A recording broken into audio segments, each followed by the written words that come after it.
नमस्ते और स्वागत है गुरुकुल स्टडी पॉइंट्स के इस डीप डाइव में। आज का हमारा टॉपिक है रदरफोर्ड का परमाणु मॉडल और नाभिक की खोज।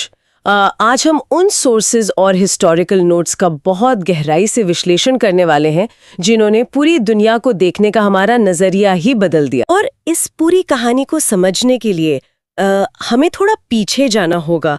मतलब दुनिया को नए नजरिए से देखने से पहले ये जानना बहुत जरूरी है कि उस समय के वैज्ञानिक वास्तविकता को किस तरह समझते थे।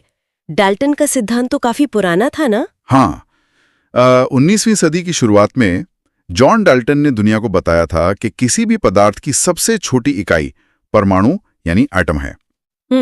उनका मानना था कि परमाणु को और नहीं तोड़ा जा सकता। वो एक सॉलिड, कठोर बिलियर्ड बॉल की तरह है। दशकों तक पूरा साइंस जगत इसी बात को रटकर बैठा था। अच्छा, मतलब लोगों ने मान लिया था कि बस यही फाइनल सच है। लेकिन फिर तो थॉमसन आ गए होंगे? बिल्कुल, फिर आए जे थॉमसन। उन्होंने इलेक्ट्रॉन की खोज कर दी। अब सोचो, अगर एक सॉलिड बॉल के अंदर से कोई नेगेटिव चार्ज वाला कण बाहर निकल रहा है तो इसका मतलब क्या हुआ? सर, इसका मतलब तो ये हुआ कि वो बॉल सबसे छोटी इकाई नहीं है, उसके अंदर भी कुछ ना कुछ तो मौजूद है। एकदम सही। थॉमसन ने देखा कि इलेक्ट्रॉन पे नेगेटिव चार्ज है और परमाणु पूरा न्यूट्रल होता है। तो इसे बैलेंस करने के लिए कहीं ना कहीं पॉजिटिव चार्ज भी होना चाहिए। और इसी प्रॉब्लम को सॉल्व करने के लिए उन्होंने अपना बहुत ही फेमस प्लम पुडिंग मॉडल दिया। हमारे सोर्सेज में इसे एक बहुत ही मजेदार एग्जाम्पल से समझाया गया है, तरबूज का मॉडल। मतलब उस समय ये माना जाता था कि परमाणु एक ठोस पॉजिटिव गोला है, बिल्कुल तरबूज के उस लाल वाले हिस्से की तरह, और जो इलेक्ट्रॉन्स हैं वो उसमें काले बीजों की तरह जगह जगह धसे हुए हैं। हाँ, और एसएससी 2030 का पेपर देखना, उसमें यह सवाल सीधा पूछा गया था कि तरबूज मॉडल किसने दिया था।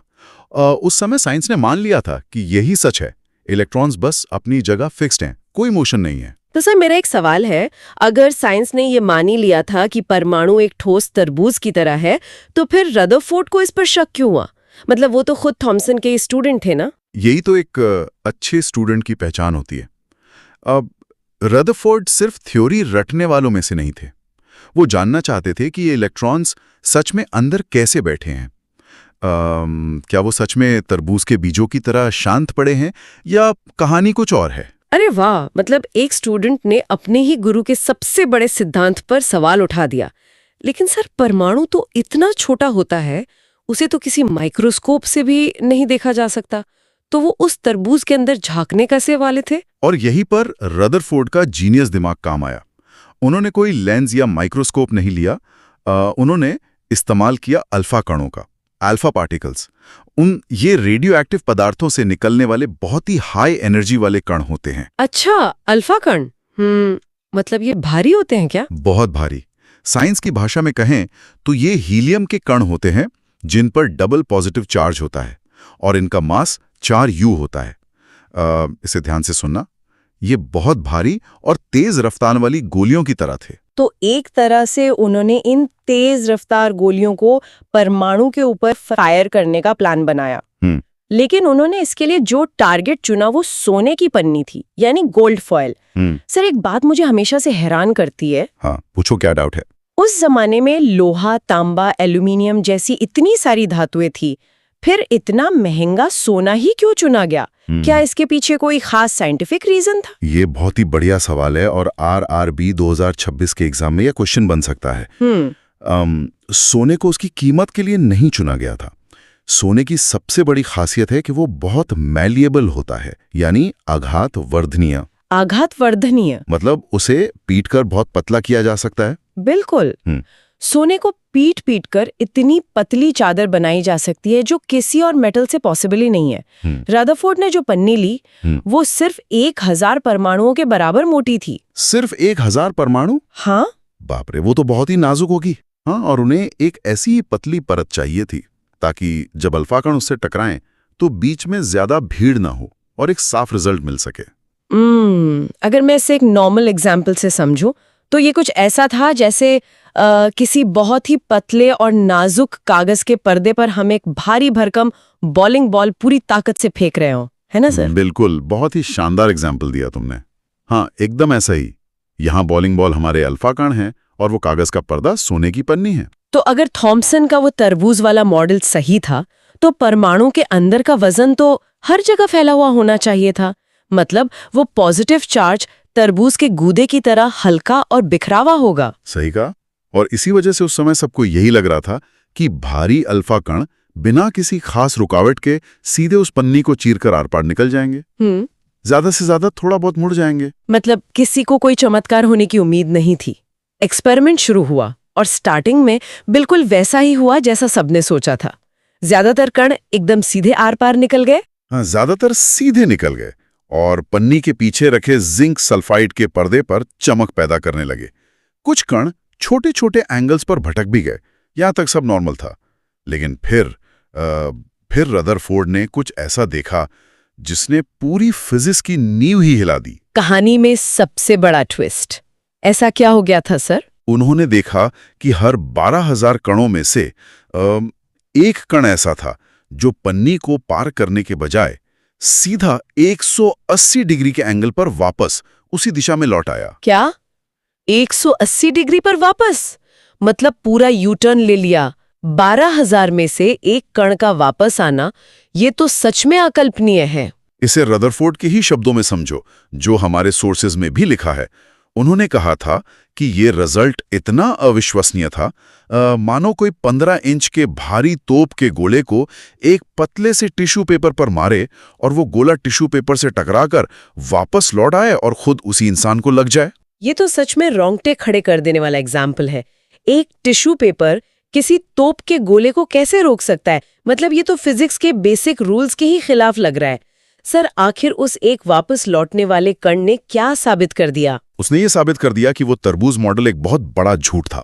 परमाणु कोई ठोस तरबूज नहीं है। इस एक कण ने पूरी दुनिया को एक नया मॉडल दिया। रदरफोर्ड ने इसके बेस पर 3 बहुत ही क्रांतिकारी निष्कर्ष निकाले। तो चलिए सर, उन तीनों निष्कर्षों को डिकोड करते हैं। पहला वाला क्या था? पहला निष्कर्ष बहुत सीधा था।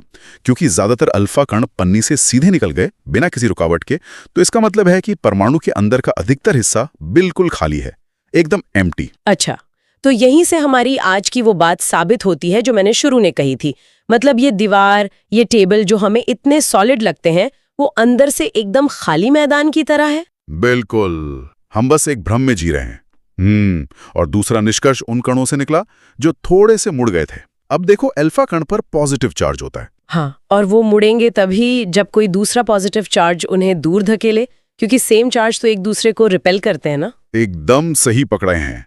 इससे ये साबित हुआ कि वो पॉजिटिव चार्ज पूरे परमाणु में फैला हुआ नहीं है, बल्कि वो एक बहुत ही छोटी सी जगह में छुप कर बैठा है।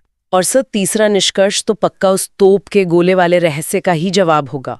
जो कण 180 डिग्री पर वापस लौटे, उनका क्या? हाँ, जो कण सीधा वापस लौटा, उसने साबित कर दिया कि परमाणु का सारा वजन और उसका सारा पॉजिटिव चार्ज एक बहुत ही छोटे, बहुत ही भारी और कठोर सेंटर में फिक्स है।